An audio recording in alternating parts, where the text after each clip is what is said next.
Hello दोस्तों, जय हिंद। आप सभी को हम लोगों ने पिछले सेशन में क्लास 10th के फिजिक्स का चैप्टर नंबर 1 स्टार्ट किए थे। तो हम लोग आज के इस वीडियो में उससे आगे के टॉपिक को देखेंगे। तो चलिए हम लोग इस वीडियो को स्टार्ट करते हैं। सबसे पहले हम लोग जानेंगे प्रतिबिंब किसे कहते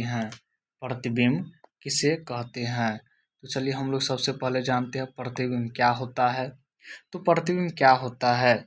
किसी बिंदु स्रोत से आती प्रकाश की किरणें दर्पण से परावर्तन के बाद जिस बिंदु पर मिलती है या जिस बिंदु से आती हुई प्रतीत होती है उसे बिंदु बिंदु स्रोत का प्रतिबिंब कहते हैं। क्या कहते हैं? प्रतिबिंब कहते हैं। जैसे यहाँ पे देखिए, इसका क्या बन रहा है? छाया। तो छाया को क्या कहते हैं हम लोग? प्रतिबिंब कहते हैं। क्या कहते हैं? छाया को हम लोग क्या कहते हैं? प्रतिबिंब कहते हैं। प्रतिबिंब कितने प्रकार के होते हैं? तो प्रतिबिंब 2 प्रकार के होते हैं। कितने प्रकार के होते हैं? तो 2 प्रकार के होते हैं। पहला क्या है? वास्तविक प्रतिबिंब। क्या है? वास्तविक प्रतिबिंब। दूसरा क्या है? आभासी या काल्पनिक प्रतिबिंब। चलिए हम लोग सबसे पहले वास्तविक प्रतिबिंब के बारे में जानेंगे। तो वास्तविक प्रतिबिंब है क्या? तो वास्तविक प्रतिबिंब किसी बिंदु स्रोत से आती प्रकाश की किरणें दर्पण से परावर्तन के बाद जिस बिंदु पर वास्तव मिलती है उसे उस बिंदु स्रोत का वास्तविक प्रतिबिंब कहते हैं।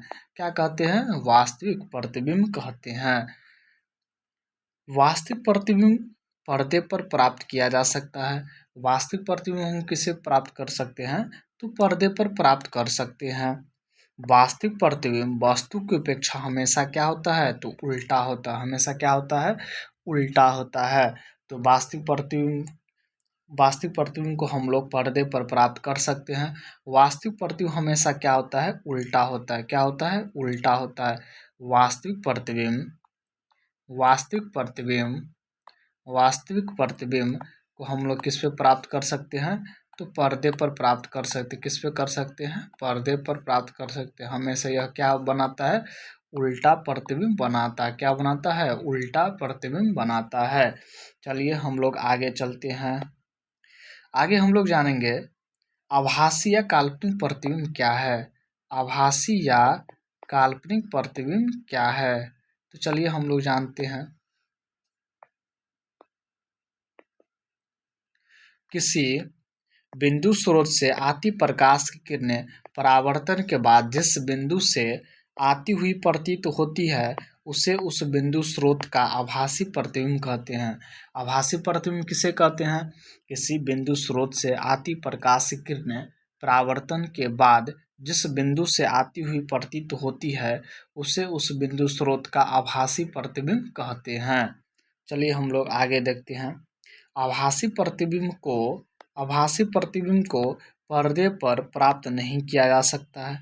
आभासी प्रतिबिंब को पर्दे पर प्राप्त नहीं किया जा सकता है। आभासी प्रतिबिंब वस्तु की अपेक्षा हमेशा सीधा होता है। क्या होता है? हमेशा सीधा होता है। तो आभासी प्रतिबिंब क्या होता है? आभासी प्रतिबिंब क्या होता है? आभासी प्रतिबिंब को हम लोग पर्दे पर प्राप्त नहीं कर सकते हैं। पर्दे पर प्राप्त नहीं कर सकते हैं। किस पे नहीं कर सकते हैं? तो पर्दे पर प्राप्त नहीं कर सकते हैं। पर्दे पर प्राप्त नहीं कर सकते हैं। यह हमेशा सीधा प्रतिबिंब बनाता है। क्या बनाता है? सीधा प्रतिबिंब बनाता है। और वास्तविक हमेशा क्या बनाता है? उल्टा बनाता है। और वास्तविक प्रतिबिंब को हम लोग पर्दे पर प्राप्त कर सकते हैं। तो आभासी प्रतिबिंब का दूसरा नाम क्या है? काल्पनिक प्रतिबिंब। तो चलिए हम लोग आगे चलते हैं। अगला क्या है? अगला टॉपिक है मेरा पार्श्व परिवर्तन क्या है। तो वस्तु का दाहिना भाग समतल दर्पण में प्रतिबिंब का बायां भाग तथा वस्तु का बायां भाग प्रतिबिंब का दाहिना भाग दिखाई पड़ता है। इसी को पार्श्व परिवर्तन कहते हैं। क्या कहते हैं? पार्श्व परिवर्तन कहते हैं। चलिए आगे जानते हैं हम लोग समतल दर्पण की विशेषता। क्या जानेंगे? समतल दर्पण द्वारा बने प्रतिबिंब की विशेषता। तो चलिए हम लोग पहला विशेषता देखते हैं क्या है। पहला विशेषता है प्रतिबिंब दर्पण के पीछे बनता है। प्रतिबिंब क्या बनता है? तो दर्पण के पीछे बनता है। प्रतिबिंब का आकार वस्तु के आकार के क्या होता है? तो बराबर होता है। प्रतिबिंब का जितना आकार होगा उतना ही आकार वस्तु का आकार होगा। तो प्रतिबिंब का आकार वस्तु के आकार के क्या होगा? बराबर होगा। प्रतिबिंब वस्तु की उपेक्षा सीधा बनाता है। प्रतिबिंब वस्तु की उपेक्षा सीधा बनाता है। प्रतिबिंब पार्श्विक रूप से उल्टा होता है। प्रतिबिंब पार्श्विक रूप से उल्टा होता है। प्रतिबिंब आभासी होता है। प्रतिबिंब दर्पण से उतना ही पीछे बनता है जितना वस्तु दर्पण से आगे रहता है। प्रतिबिंब दर्पण से उतना ही पीछे बनता है जितना वस्तु दर्पण से आगे होता है। तो समतल दर्पण की यही निम्न विशेषता है। तो चलिए हम लोग आगे चलते हैं। आगे जानेंगे हम लोग गोलीय दर्पण क्या है। गोलीय दर्पण क्या होता है या क्या है? तो चलिए हम लोग देखते हैं। गोलीय दर्पण गोलीय दर्पण उस दर्पण को कहते हैं जिसकी परावर्तक सतह किसी खोखले गोले का एक भाग हो। क्या हो? खोखले गोले का एक भाग हो। गोलीय दर्पण उस दर्पण को कहते हैं जिसकी परावर्तक सतह किसी खोखले गोले का क्या हो? एक भाग हो। गोलीय दर्पण के प्रकार। तो गोलीय दर्पण का पहला प्रकार है अवतल दर्पण। तो अवतल दर्पण किसे कहते हैं? अवतल दर्पण को हम लोग जानते हैं वह गोलीय दर्पण जिसका पृष्ठ अंदर की ओर अर्थात गोले के केंद्र की ओर वक्रित है अवतल दर्पण कहलाता है। क्या कहलाता है? अवतल दर्पण कहलाता है। चलिए आगे चलते हम लोग। अवतल दर्पण के उपयोग देखते हैं हम लोग। अवतल दर्पण का पहला उपयोग क्या है? अवतल दर्पण को हम लोग क्या देखते हैं? उपयोग देखते हैं। क्या देखते हैं? उपयोग देखते हैं। पहला उपयोग क्या है? दाढ़ी बनाने के काम आता है। अगला उपयोग है आँख, दांत, नाक, कान, गले इत्यादि में डॉक्टर प्रकाश की किरणें छोटे अवतल दर्पण से परावर्तित करके इन अंगों में डालते हैं। अगला क्या है?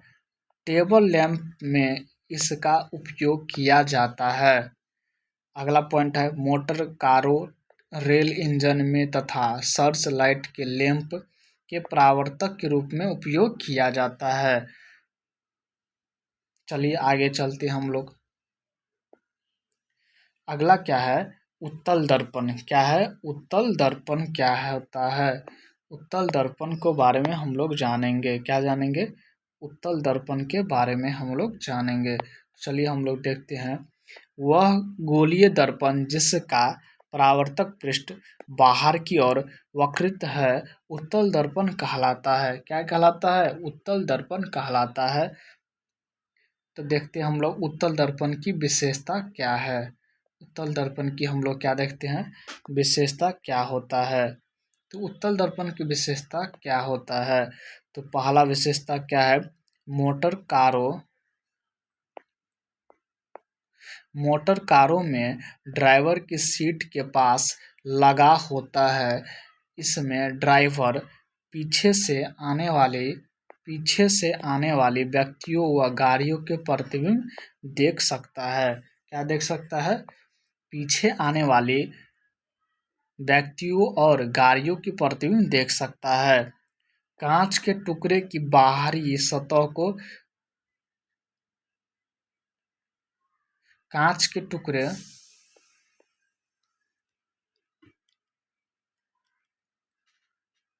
कांच के टुकड़े के बाहरी सतह को रजतित करने से अवतल दर्पण बनता है। कांच के टुकड़े के भीतरी सतह से रजतित करने पर उत्तल दर्पण बनता है।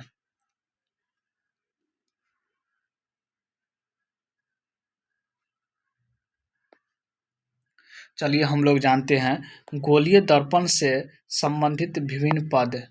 चलिए हम लोग पहला देखते हैं क्या है। पहला क्या है, पोल। क्या है, पोल है, जिसे हम लोग हिंदी में क्या कहते हैं, ध्रुव कहते हैं। तो गोलीय दर्पण के मध्य बिंदु को दर्पण का क्या कहते हैं, ध्रुव कहते हैं। क्या कहते हैं, तो ध्रुव कहते हैं। क्या कहते हैं, तो ध्रुव कहते हैं। क्या कहते हैं, ध्रुव कहते हैं। गोलीय दर्पण के मध्य बिंदु को क्या कहते हैं, तो ध्रुव कहते हैं। यहाँ पे देखिए क्या है, पोल है। क्या है, पोल है, जिसे हम लोग क्या कहते हैं, ध्रुव कहते हैं। तो गोलीय दर्पण के मध्य बिंदु को ध्रुव कहते हैं। यहाँ पे देखिए गोलीय दर्पण के मध्य बिंदु को क्या कहते हैं, ध्रुव कहते हैं। क्या कहते हैं, तो ध्रुव कहते हैं। अब है वक्ता केंद्र किसे कहते हैं। तो गोलीय दर्पण जिस गोले का भाग होता है उस गोले के केंद्र को दर्पण का वक्ता केंद्र कहते हैं। क्या कहते हैं, वक्ता केंद्र कहते हैं। अगला क्या है, वक्ता तिर्जा। तो गोलीय दर्पण जिस गोले का भाग होता है उसकी तिर्जा को दर्पण की वक्ता तिर्जा कहते हैं। क्या कहते हैं, तो दर्पण की वक्ता तिर्जा कहते हैं। अगला क्या है, प्रधान या मुख्य अक्ष। गोलीय दर्पण के ध्रुव से वक्ता केंद्र को मिलाने वाली सरल रेखा को दर्पण का प्रधान या मुख्य अक्ष कहते हैं। इसको क्या बोलते हैं हम लोग, प्रधान या मुख्य अक्ष बोलते हैं। इसको क्या बोलते हैं हम लोग, प्रधान या मुख्य अक्ष कहते हैं। चलिए आगे चलते हम लोग। आगे क्या है, गोलीय दर्पण का फोकस तथा फोकस दूरी। तो किसी अवतल दर्पण का फोकस उसके मुख्य अक्ष पर वह बिंदु है जहां मुख्य अक्ष के समांतर आती किरणें दर्पण से परावर्तन के बाद मिलती है। अगला क्या है, गोलीय दर्पण के ध्रुव तथा मुख्य फोकस के मध्य की दूरी फोकस दूरी कहलाती है। क्या कहलाता है, फोकस दूरी कहलाता है। क्या कहलाता है, तो फोकस दूरी कहलाता है। क्या कहलाता है, फोकस दूरी कहलाता है। क्या कहलाता है, फोकस दूरी कहलाता है। क्या कहलाता है, तो फोकस दूरी कहलाता है। गोलीय दर्पण के लिए वक्ता तिर्जा फोकस दूरी की क्या होती है, दोगुनी होती है। आर बराबर क्या हो जाएगा, 2f हो जाएगा। एफ बराबर क्या होता है, r/2 होता है। तो क्या हो जाएगा, 2 गुनी हो जाएगा। चलिए आगे चलते हम लोग। गोलीय दर्पण की फोकस दूरी वक्ता तिर्जा की क्या होती है, आधी होती है। तो r बराबर f बराबर क्या होता है, r/2 होता है। क्या होता है, r/2 होता है। f बराबर क्या होता है, f बराबर क्या होता है, f बराबर क्या होगा, f बराबर क्या होगा, r/2 होगा। क्या होगा, r/2 होगा। क्या हो जाएगा, r/2 हो जाएगा। f क्या है, फोकस दूरी है। f क्या है, तो फोकस दूरी है। क्या है, फोकस दूरी है। क्या है, फोकस दूरी है। क्या है, फोकस दूरी है। r क्या है, वक्ता तिर्जा है। क्या है, वक्ता तिर्जा है। तो आज के लिए इतना ही। अगली वीडियो में हम लोग इससे आगे के टॉपिक को देखेंगे। तो आज के लिए इतना ही। जय हिंद।